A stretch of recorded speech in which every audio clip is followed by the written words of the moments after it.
Welcome to the System Simplified podcast, where we feature top leaders who share stories on how to successfully systemize a business. Now, let's get started with the show.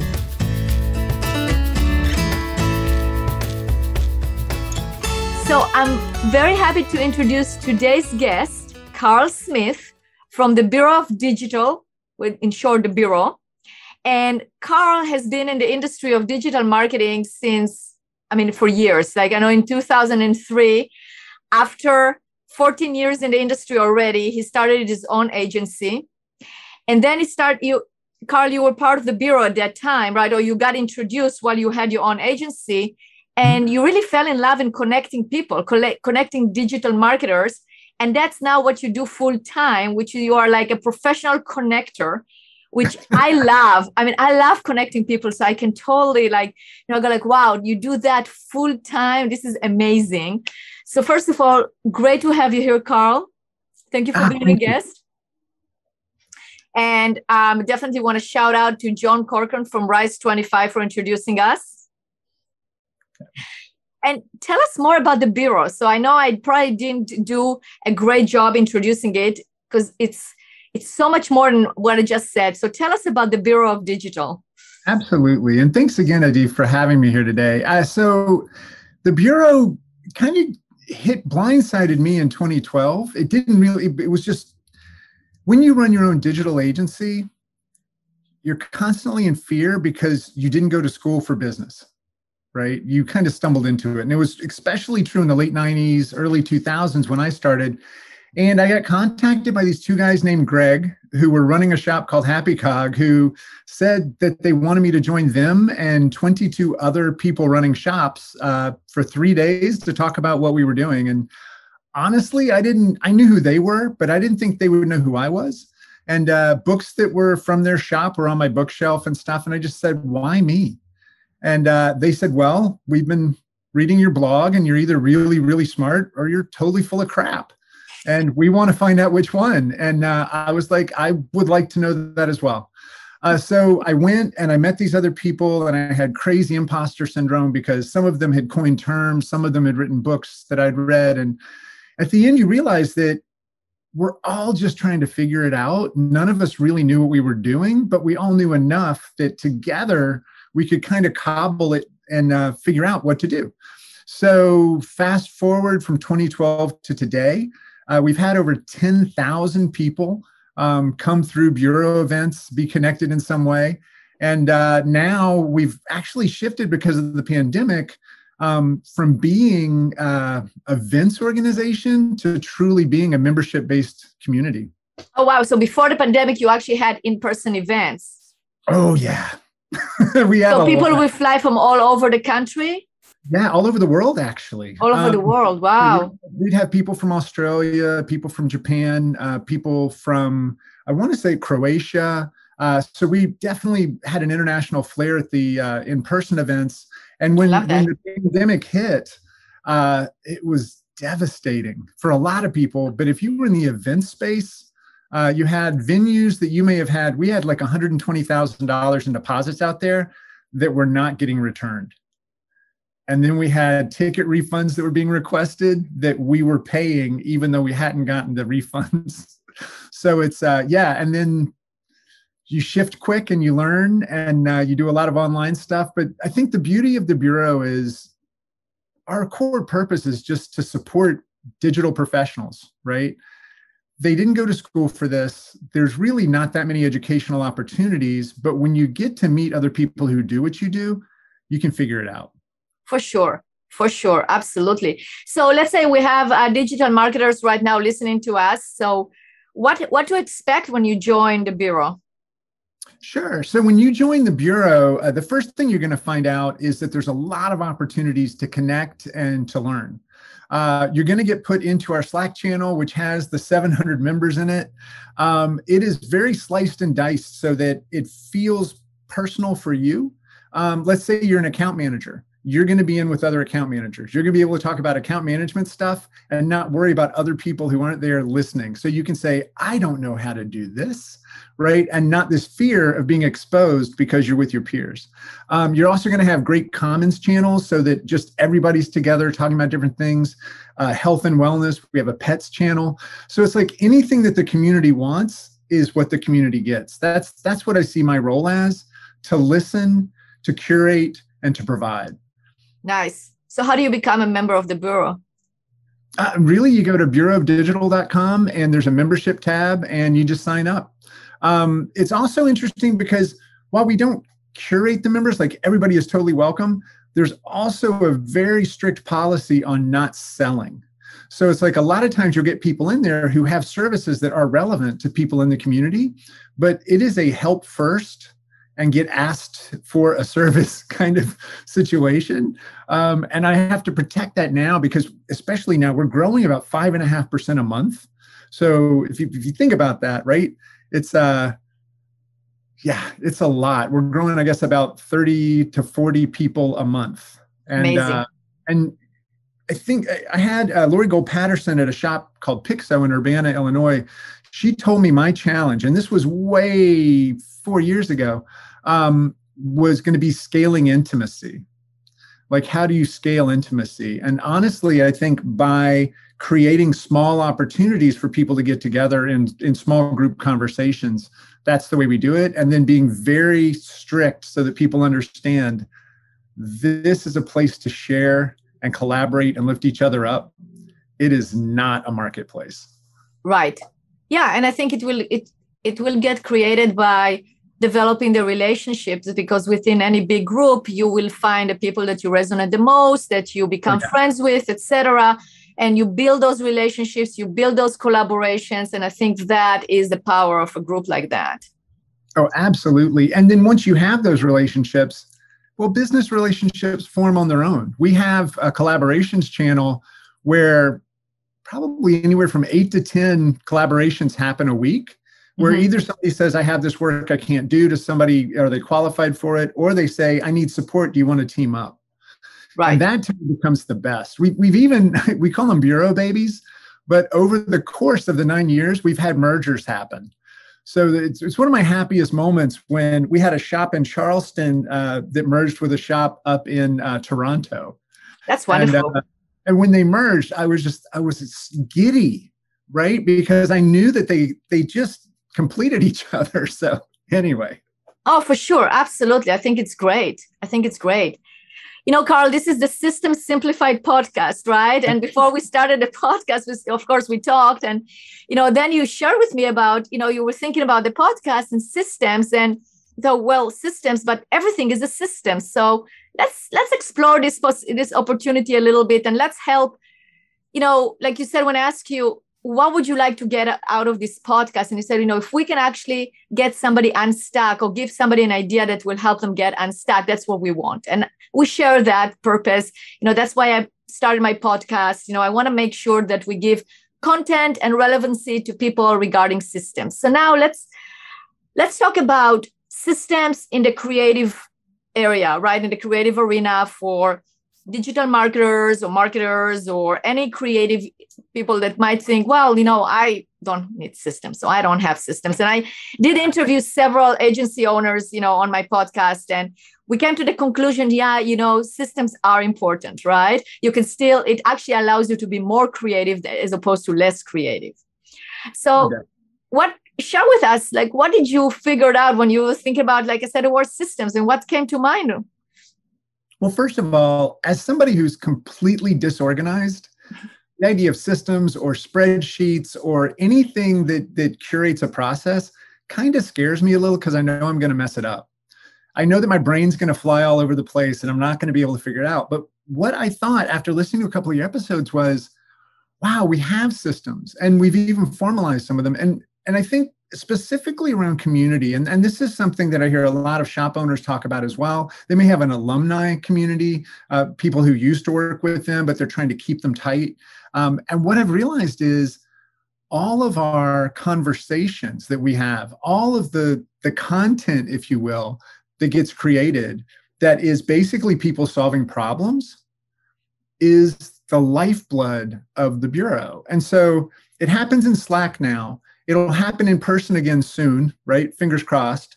But when those conversations happen, I look at them, I find the ones that are the richest in terms of the most interest and also the most opportunity to make a change.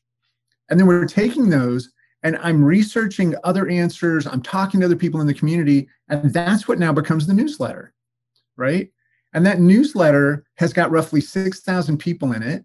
It's got almost a 50% open rate, which if you know anything about that stuff, it's like, holy moly. And then about an 18% click through on different articles and stuff. And I'm actually getting like 8 or 9 personal responses from people just wanting to engage on that content, which feels like a super low number, but to me, it feels amazing. And then that becomes our podcast. So we're then going and looking at the newsletter, seeing what resonated there. And then me and my podcast partner, Gene, we're just going super deep on it.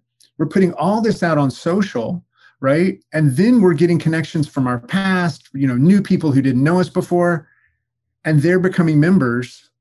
Wow. And they're getting in on the conversations. Now they're creating that content that we're curating, that we're putting in these different forms that we're getting back out there. So there's this real cyclical system that happens. And then we also take all of that information to determine what our workshops and our in-person events are going to be.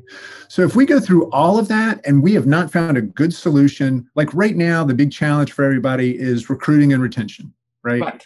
They got a full pipeline. They can't find anybody to do the work. And the team they have is being courted and they're taking off.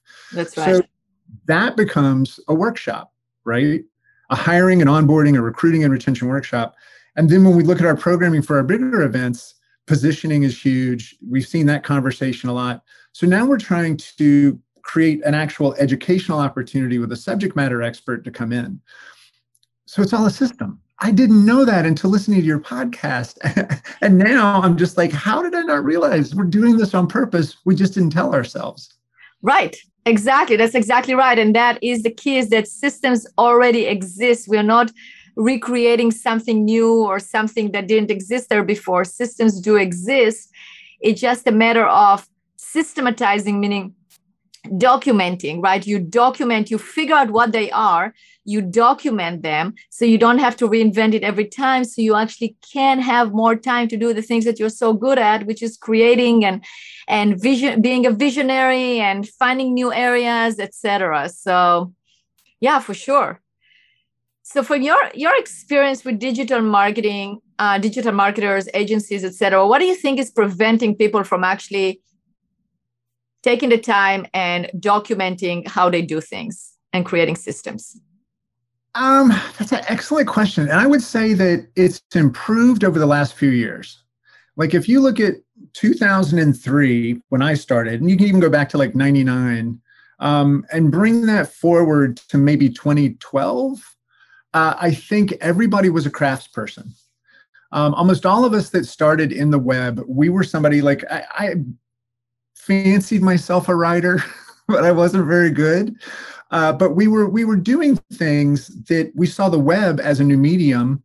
And before we knew it, we ended up with, a staff and then a roster of clients and work, but we still fancied that we were creating something original. And we saw process and systems a little bit as the enemy. We even thought long-term clients were a problem because we would start to care more about the relationship than the quality of the work. But then in 2012, you start to see more business savvy come in. You see shops like mine that had been around for a decade go, there's got to be a better way to do this, right? Why do we keep reinventing? And then you start to put those processes together. But I think also we're very copycat industry. So when we see that somebody puts up a new Venn diagram on their website, we go, oh, we should do that. Or we see that they've listed out their process in some different way. And we're like, we should do that. So I think that's part of it too. There's this fear that things change so quickly that if we document it, we're going to get left behind because something new just happened. That's a very good question. So, a very good point. So how do you think that can be overcome without having it complete anarchy and chaos with no systems, with no rules?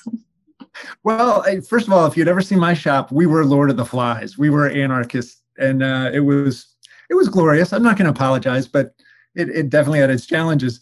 So I think the way that you overcome it, and the way that we did, was we created our systems as a project. So anybody new who came in, we would give them what we called the new hire time capsule.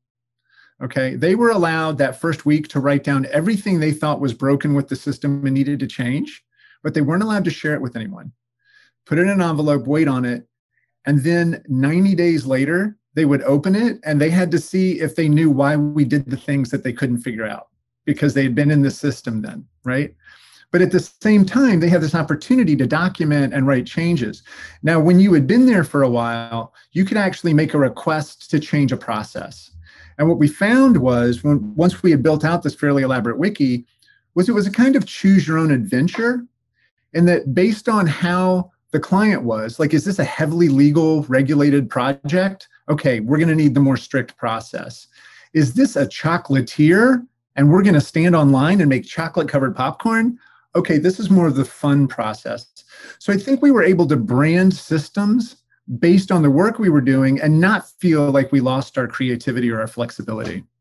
I love it. I love it. And I love the idea of the time capsule. Can I steal it? Absolutely. Okay, so it's live recorded. Okay, good. So this is where the idea was born, right here. Creative. I love it. There you go. That's awesome. Yeah. So you mentioned you build a wiki. So you actually had a wiki full of processes or the way systems. Yeah. And people could, when you were in there, you could comment and say, I'd like to request a change. We actually ended up after a while using GitHub, which is a code repository and its main use, but people could submit change requests that were about process. Nice. That's excellent.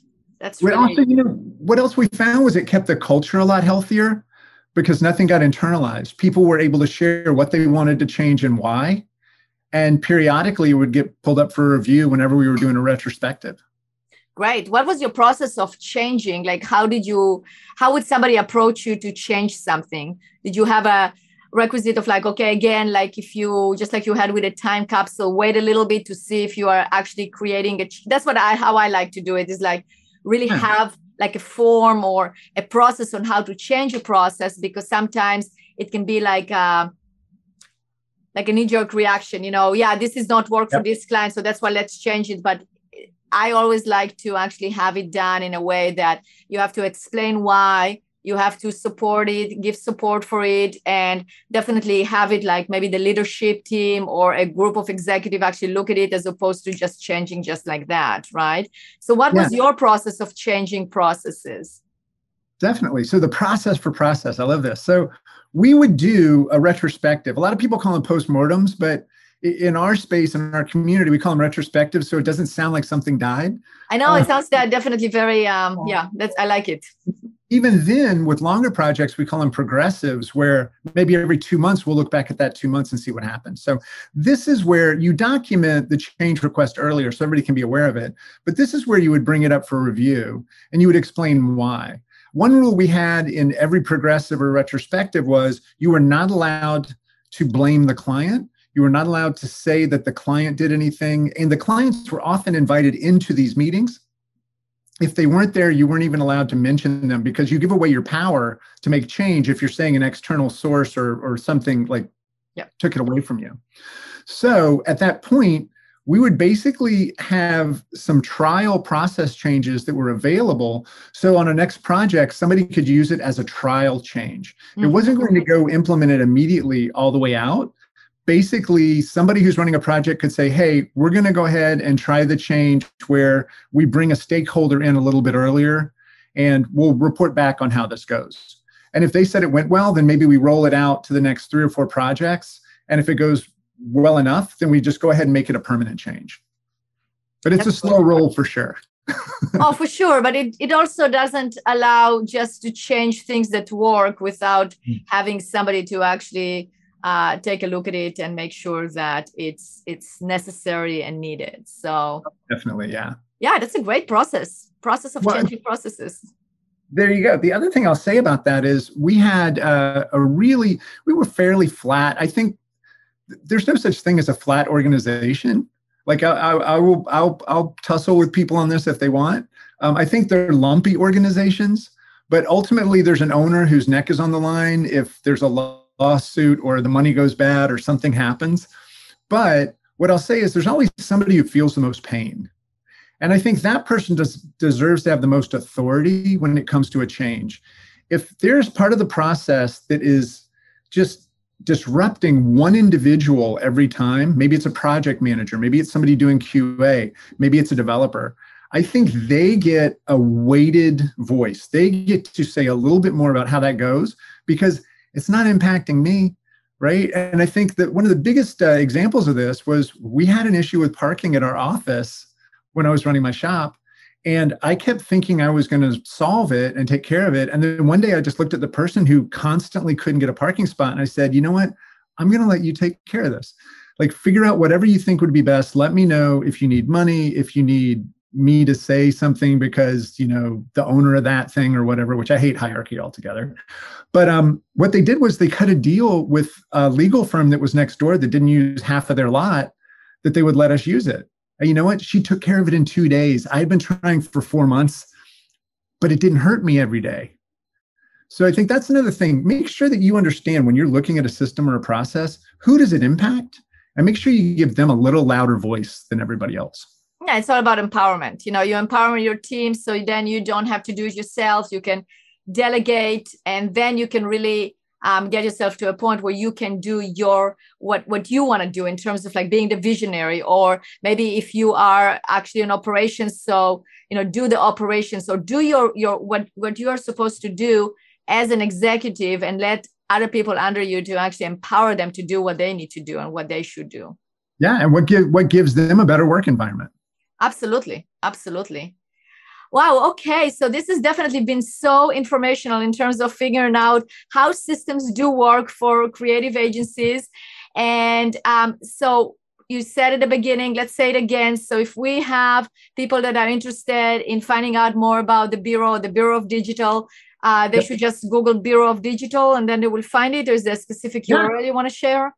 Yeah, just bureauofdigital.com. And I know bureau is one of those weird words. It's BUREAU. And it took me a long time to figure it out. So don't feel bad.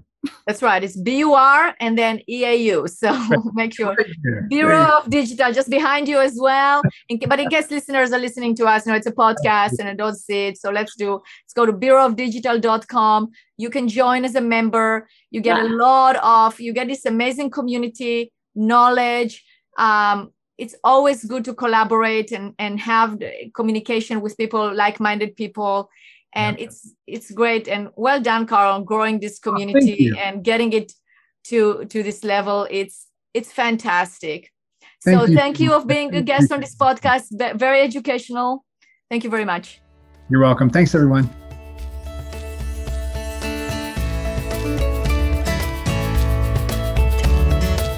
Thanks for listening to the System Simplified podcast. We'll see you again next time, and be sure to click subscribe to get future episodes.